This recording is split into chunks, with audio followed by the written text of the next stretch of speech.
Imagine standing in a Swedish blizzard.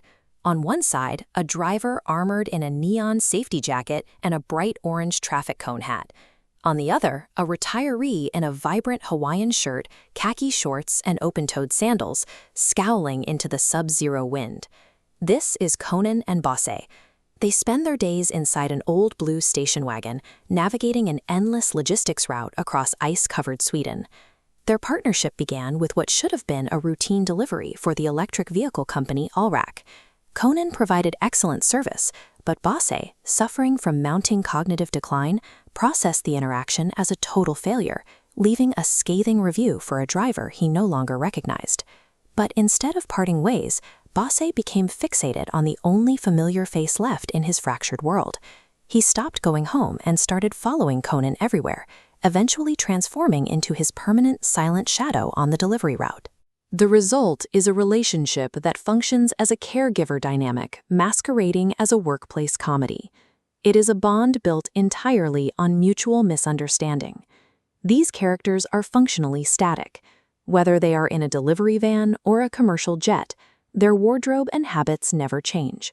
On a commercial flight, Konan keeps his cone on and eats a massive shawarma wrap, while Bosse sits rigidly beside him in silence. They even maintained this exact protocol at the Taj Mahal. Konan marched in heavy Swedish winter gear, while Bosse scowled beside him, clutching his boot. They move through the world as a self-contained unit, indifferent to the climate or the culture around them. Konan operates with a level of obliviousness that allows him to execute his corporate duties, while remaining blind to the disruptions his companion causes.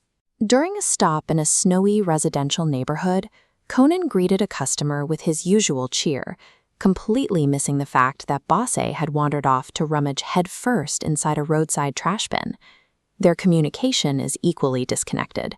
Bosse is nonverbal, expressing his irritation and anxiety through a limited set of grumpy grunts. To Bosse, these grunts have specific meanings. Signals disapproval, and gra indicates an immediate threat. Konan, however, translates these noises into complex logistical insights, interpreting a grunt of frustration as a detailed observation about tire pressure, responding with absolute accuracy.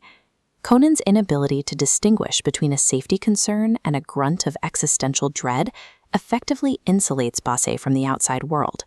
For Bosse, that outside world is unrecognizable.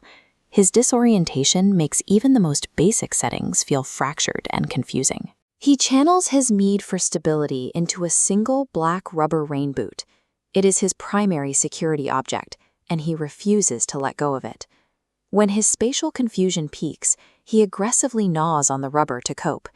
He has even been seen rejecting hotel beds to nest inside a small dog bed on the floor, compulsively chewing the toe of the boot. Konan has his own grounding tools, primarily the orange traffic cone he refuses to remove, even while sleeping or flying. He also prioritizes meals over protocol, frequently eating large shawarma wraps next to customer vehicles at charging stations or in the middle of Arctic snowdrifts. Both men rely on these physical fixations to survive, locked into a perfectly balanced ecosystem of shared delusion. This daily rhythm was interrupted inside a quiet, minimalist bedroom. Konan was bedridden, entirely incapacitated by a severe fever. For the first time, his protective corporate armor was gone. The traffic cones sat alone on the nightstand, separated from Konan during the illness. As the routine collapsed, Bosse's role shifted.